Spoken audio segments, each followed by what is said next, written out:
नमस्कार विद्यार्थ्यांनो, स्वागत आहे तुमचं आपल्या ऑफिसर विशाल जगताप या आपल्या यूट्यूब चॅनलमध्ये. आणि खरंच खूप मोठी सुवर्णसंधी म्हटलं तरी काय हरकत नाही मित्रांनो. बऱ्याच दिवस झाले मी शॉर्ट्स टाकत होतो आणि आपला जो टेलिग्राम चॅनल आहे त्याच्यावरती पण तुम्हाला वारंवार सांगत होतो की महाराष्ट्र जीवन प्राधिकरणाच्या जागा मित्रांनो 100% येणार आहेत. तर तुम्हाला काय करायचं आहे, स्टडी चालू ठेवायचा. ज्या ज्या विद्यार्थ्यांनी स्टडी चालूच ठेवला त्यांचं खरंच खूप व्यवस्थित चांगल्या पद्धतीने त्यांना पेपरही जाईल आणि त्यांच्या अभ्यासाला चालनाही भेटेल. आणि ज्यांनी नाही केला त्यांनाही सुवर्णसंधी आहे, म्हणजे आता तरी तुम्ही अभ्यासाला मित्रांनो लागलं पाहिजे. तर बघा, या व्हिडिओमध्ये आपण सविस्तर टोटल म्हणजे याला निगेटिव्ह मार्किंग आहे का, किंवा काय सिलेबस असेल, काय क्वेश्चन येतील, कशा कशा पद्धतीने ह्या जागा आहेत, कोणकोणत्या जागा आहेत, काय शैक्षणिक अर्हता आहे, हे टोटल आपण बघणार आहे. त्यामुळं तुम्ही व्हिडिओ स्टार्ट टू एंड व्यवस्थित बघा, तुमचे सर्व डाऊट क्लिअर होतील. हे ते व्हिडिओ बघण्यापेक्षा, इकडचे तिकडचे बघण्यापेक्षा एकच व्हिडिओ तुम्ही फुल बघा मित्रांनो, जेणेकरून तुमचे टोटल डाऊट तुमचे या व्हिडिओमध्ये क्लिअर होणार आहेत. मी एकदम तुमचा विचार करून सगळे डाऊट याच्यामध्ये म्हणजे सगळे याच्यामध्ये टाकलेले आहे या व्हिडिओमध्ये. तर बघा, जास्त वेळ न घालवता आपण व्हिडिओला स्टार्ट करूयात.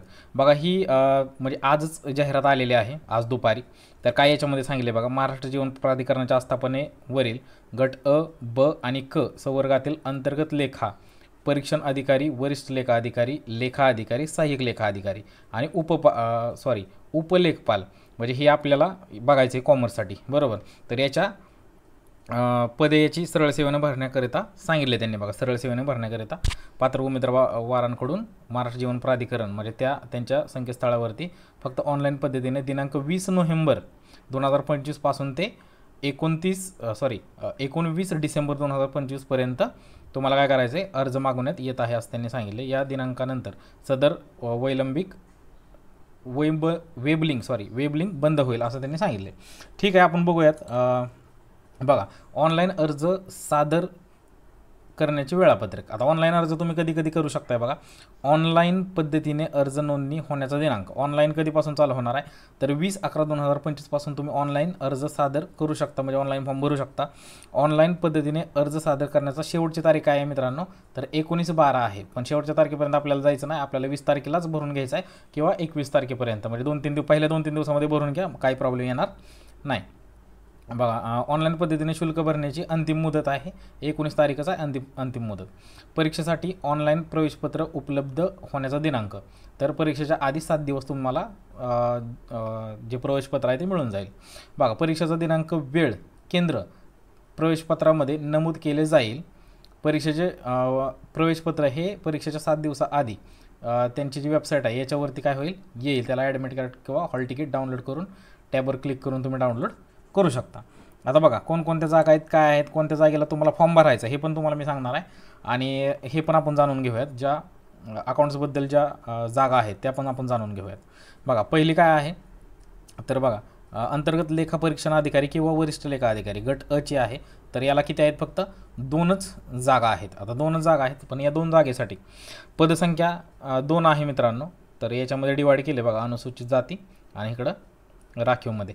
तर 2 जागा दिलेल्या आहेत. याच्यासाठी काय आहे बघा, तर वेतन श्रेणी काय आहे, S20 होणार आहे, म्हणजेच 56,100 ते 1,77,000 इन बिटवीन तुमची सॅलरी राहणार आहे. याच्यासाठी पात्रता काय आहे हे पण बघून घ्या मित्रांनो, कारण याला हे दिलं आहे, एक्सपिरियन्स आहे. पण आपल्याला जे पुढच्या 2 पोस्ट आहेत त्याच्यासाठी म्हणजे जास्त त्याच्यावरती आपल्याला फोकस करायचा. पण हे तरीही मी तुम्हाला सांगतो, जर कोणी याच्यासाठी पात्र असेल तर तोही भरू शकतो आहे ना. तर बघा, ह्याच्यासाठी काय दिले बघा, पोजेसिंग पोस्ट ग्रॅज्युएशन डिग्री, म्हणजे ह्याला शॉर्टकटमध्ये मी तुम्हाला सांगतो, याला पोस्ट ग्रॅज्युएशन डिग्री पाहिजे, हायर सेकंड क्लास, म्हणजेच तुम्हाला 50%च्या वरती मार्क पाहिजेत. म्हणजे M.Com मध्ये 50%च्या वर तुम्हाला मार्क पाहिजेत आणि 10 वर्ष एक्सपिरियन्स पाहिजे. Supervisory capacity and who is not above 45 year age, म्हणजे त्याचं 45 वर्षाच्या वरती वय नसलं पाहिजे असा व्यक्ती पाहिजे तो. तर बघा, ही झाली पहिली पोस्ट होती. ही दुसरी, ही पण आपण बघून घेऊ, पण आपल्याला तिसरी आणि चौथी मित्रांनो महत्त्वाचे आहे, बरोबर. बघा, लेखा अधिकारी गट ब चे आहे. एकूण पदे 3च आहे. त्याच्यामध्ये अनुसूचित जाती असतील किंवा बघा इतर मागास वर्ग असेल आणि अराखीव, म्हणजे ह्या टोटल मिळून किती आहेत, 3 जागा आहेत. पण याच्यामध्ये बघा, वेतन श्रेणी किती आहे, वेतन श्रेणी S15 आहे, म्हणजेच 41,800 ते 1,32,000 इन बिटवीनमध्ये तुम्हाला राहील. आता याची पात्रता काय आहे मित्रांनो, तर बघा, recruitment to the post accounts officer by nominated shall be made from amongst the candidate who possess at least second class म्हणजे 50% मास्टर डिग्री म्हणजे M.Com commerce statutory university possess experience पाहिजे इन अकाउंटिंगमध्ये नॉट लेस दॅन 5 इयर्स म्हणजे 5 वर्षापेक्षा कमी अनुभव नाही पाहिजे in commerce in commercial department म्हणजे जे कमर्शियल डिपार्टमेंट आहे त्याच्यामध्ये पाहिजे. तर हे बघा हे असं आहे. जर याच्यामध्ये ह्या 2 पोस्टमध्ये तुम्हाला काय डाऊट असेल तर तुम्ही कमेंट करून विचारा. जे फ्रेशरसाठी ज्या जागा आहेत ते आहेत मित्रांनो. सहाय्यक लेखा अधिकारी बघा सहाय्यक लेखा अधिकारी गट बचा आहे. एकूण पदे किती आहेत 6 पदे आहेत बरोबर. म्हणजे हे पदे तुम्ही बघून घ्या. अनुसूचित जाती असतील अनुसूचित जमातीला 1 आहे इथं 1 आहे बघा इथं काय इथं 1 आहे आणि इथं राखीवमध्ये 2 अशा टोटल 6 जागा आहेत. तर बघा याच्यासाठी वेतन श्रेणी काय आहे चांगलं आहे मित्रांनो काय अडचण नाही फक्त तुम्हाला अभ्यास कंटिन्यू करायचा आहे. बघा वेतन श्रेणी S14 आहे म्हणजे 38,600 ते 1,22,800 तुम्हाला पेमेंट पडू शकते मित्रांनो. पात्रता व अर्हता काय आहे बघा appointment by nomination to the post shall be made by direct recruitment. इथं काय दिलं मित्रांनो डायरेक्ट रिक्रुटमेंट आहे from the amongst candidate possessing second class 50% च्या वरती तुम्हाला मार्क डिग्रीमध्ये पाहिजेत म्हणजेच B.Com कशामध्ये B.Com पाहिजेत तो फॉर्म तुम्ही भरू शकता. म्हणजे ही टोटली फ्रेशरसाठी जागा आहे. आणि पुढची एक पोस्ट याच्यासाठी आपल्या तुम्हाला मित्रांनो या व्हिडिओमध्ये मी सगळं सांगणार आहे. तुम्ही एकपेक्षा जास्त पदांना फॉर्म म्हणजे भरू शकता का नाही भरू शकत काय होईल काय नाही होईल एकाच दिवशी पेपर असतात का नंतर असतात का सगळं सांगणार आहे. त्यामुळे व्हिडिओ तुम्हाला शेवटपर्यंत बघायचा आहे. बघा उपलेखपाल म्हणजे गटक एकूण पदे किती आहेत मित्रांनो एकूण पदे 3 आहेत बरोबर. ही पदे बघून घ्या बघा अनुसूचित जाती इतर मागासवर्ग आणि राखीव एकूण पदे 3 आहेत. याची वेतन श्रेणी बघा किती आहे S13 आहे म्हणजेच 35,400 ते 1,12,000 12,400 इथपर्यंत. ही पण काय आहे बघा पात्रता काय appointment by nomination to the post shall be made by direct recruitment आहे पण from the amongst candidate possessing याच्यामध्ये पण 50%पेक्षा जास्त तुम्हाला मार्क पाहिजेत म्हणजे सेकंड क्लास पाहिजे कॉमर्समध्ये म्हणजेच B.Com तुम्हाला काय पाहिजे 50% म्हणजे सेकंड क्लास तुम्हाला आला पाहिजे मित्रांनो. आता ही झाली पोस्टबद्दल माहिती होती मित्रांनो ही होती पोस्टबद्दल माहिती. आता परीक्षा शुल्क पण बघणार आहे आणि याच्यामध्ये महत्त्वाचे पॉईंट पण अजून पुढं मित्रांनो मी टाकलेत त्यामुळे व्हिडिओ तुम्हाला शेवटपर्यंत बघा सगळे डाऊट तुमचे क्लिअर होतील. परीक्षा शुल्क किती असणार आहे बघा परीक्षा शुल्क खुल्या प्रवर्गाच्या उमेदवारांसाठी 1,000 आहे किती आहे तर 1,000 आहे आणि मागासवर्गीय असतील किंवा बाकीचे जे आहे दिव्यांग उमेदवार वगैरे यांच्यासाठी किती आहे 900 रुपये आहे. तर बाकीचं हे तुम्ही वाचून घ्या की परीक्षा शुल्क नापारतावा आहे म्हणजे नॉन रिफंडेबल आहे.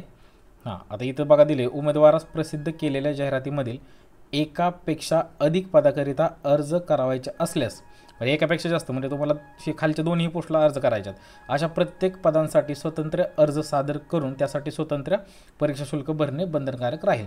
म्हणजे जवळपास 2 फॉर्म भरायचे असतील तर तुम्हाला 2,000 जातील म्हणजे तुम्ही भरू शकता काय प्रॉब्लेम नाही. आणि परीक्षा पण वेगवेगळ्या दिवशी होतील किंवा वेगवेगळ्या शिफ्टमध्ये होतील आणि एकाच ठिकाणी तुमच्या होतील म्हणजे असा काही प्रॉब्लेम नाही मित्रांनो. तुम्ही दोन्ही पदासाठी अर्ज करू शकता काहीच अडचण नाही. हा एक डाऊट तुमचा क्लिअर झाला.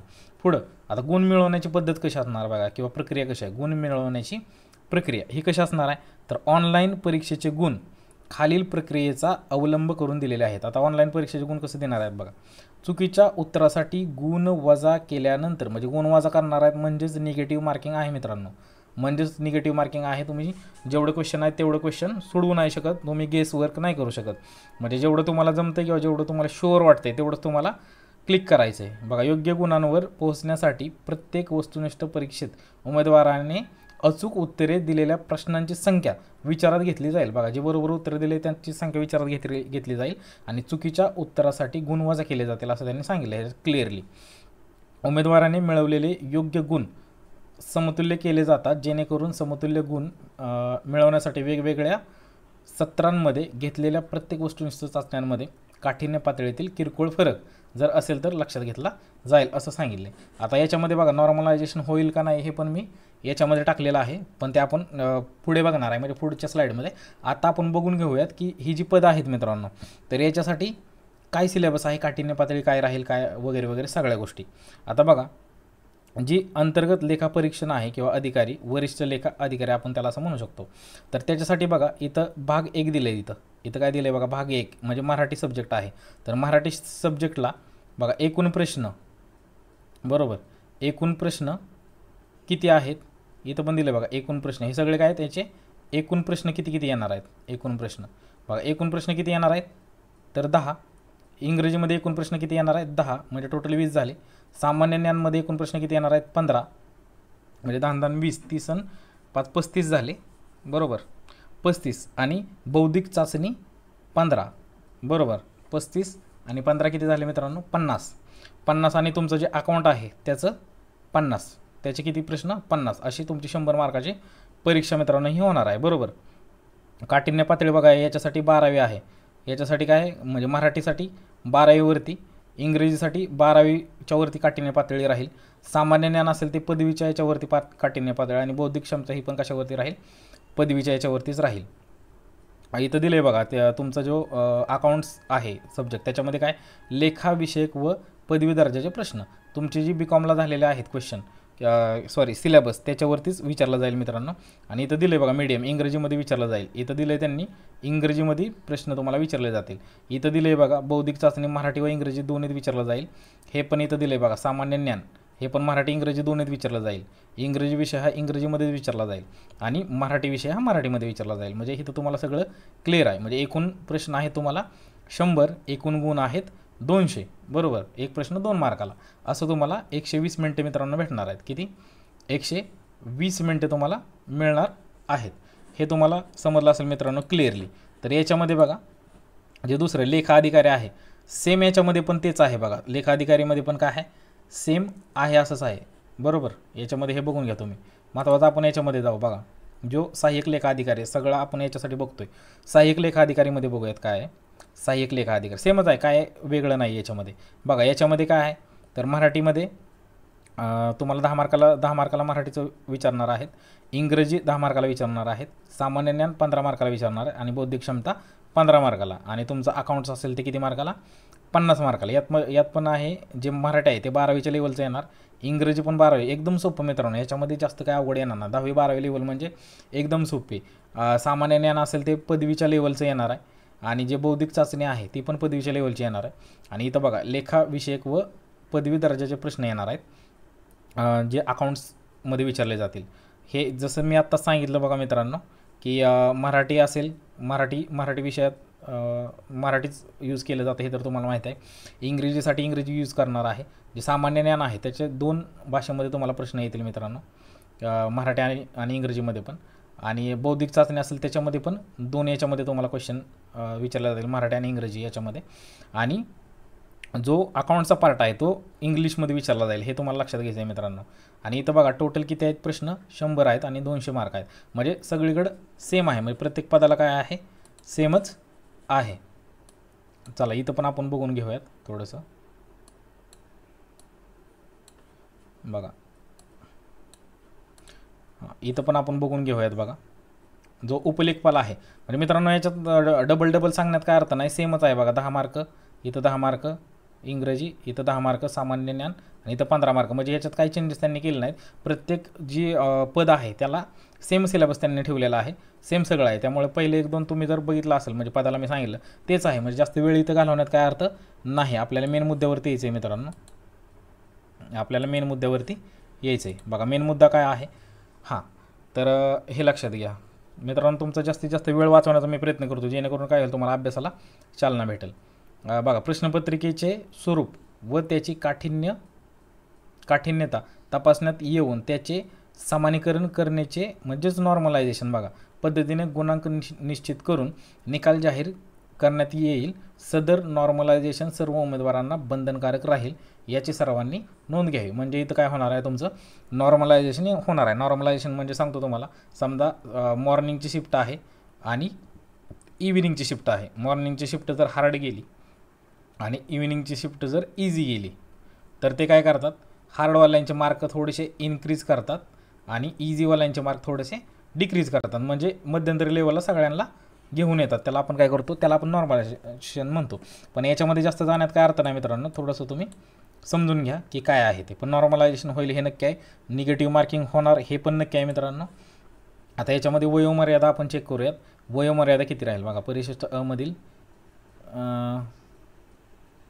हां वयोमर्यादा किती राहणार आहे मित्रांनो बघा. किमान कमीत कमी वय किती असणार आहे वर्ग अ ते ब 19 वर्ग क ला 18 वर्ष, म्हणजे 18 वर्ष तरी पाहिजेत मित्रांनो, 18 वर्षाच्या पुढेच पाहिजे तुम्हाला, 18 वर्ष पूर्ण पाहिजे. अराखीव म्हणजे खुला वर्गाला 38 वर्ष पाहिजेत, मागासवर्गीय असेल 43. हे बाकी तुम्ही बघून घ्या बघा, अराखीव खुला वर्ग आहे 43. हे बाकीचं तुम्ही मित्रांनो बघून घ्या की हे काय आहे ते. व्हिडिओ आवडला असेल तर लाईक नक्की करा, कमेंट नक्की करा मित्रांनो. आणि टेलिग्रामची लिंक आहे ते डिस्क्रिप्शनमध्ये दिलेलं आहे, तो टेलिग्राम चॅनल जॉईन करून घ्या, जेणेकरून तुम्हाला पूर्ण PDF तिथं तुम्हाला पाहायला भेटेल. आणि दुसरी गोष्ट, याच्यासाठी जर तुम्हाला जर वाटत असेल की सर तुम्ही इंग्लिशची सिरीज चालू करा, जेणेकरून आम्हाला इंग्लिशचे क्वेश्चन तिथं आम्हाला परफेक्ट सोडवता येईल. आणि जे रिजनिंग आहे, रिजनिंगची पण तुम्ही सिरीज चालू करा, जेणेकरून रिजनिंग आम्हाला परफेक्ट तिथं जाईल. म्हणजे बाकीचे जे विषय आहेत त्याच्यासाठी तुम्ही सिरीज चालू करा. जर तुम्हाला असं वाटत असेल तर कमेंट नक्कीच करा मित्रांनो. हा व्हिडिओ जर आवडला असेल तर तुमच्या मित्रांपर्यंत शेअर नक्की करा. मी नेहमीच तुमच्या बाजूने राहीन. आणि हां, अजून एक गोष्ट तुम्हाला सांगायची, जर तुम्ही कोणता कोर्स खरेदी करत असाल तर आत्ताच करू नका कोणताही कोर्स. आपण त्याच्यावर एक व्हिडिओ बनवू की कोण जेन्युइन, म्हणजे कोणाचा कोर्स नक्की जेन्युइन आहे. कारण आता जागा सुटल्या, त्यामुळे भरपूर जी लोक आहेत ते कोर्स विकण्याच्या मार्गावर आहेत. त्यामुळे कोर्स विकत घ्यायचा का काय करायचा, का फ्रीवाले मटेरियल तुम्हाला मी प्रोव्हाइड करू शकतो आपल्या ग्रुपवरती, टेलिग्राम ग्रुपवरती, तर तेही आपण बघणार आहे. त्यामुळं लगेच त्याच्या नादी लागू नका, थोडासा ॲनालिसिस करा आणि अभ्यास करायचा आहे मित्रांनो. व्हिडिओ आवडला असेल तर नक्की लाईक नक्की करायचा आणि सबस्क्राईब नक्की करा आपल्या चॅनलला, जेणेकरून काय होईल, तुम्हाला नवीन नवीन अपडेट येत राहतील मित्रांनो. धन्यवाद मित्रांनो, भेटूया नेक्स्ट व्हिडिओमध्ये. धन्यवाद.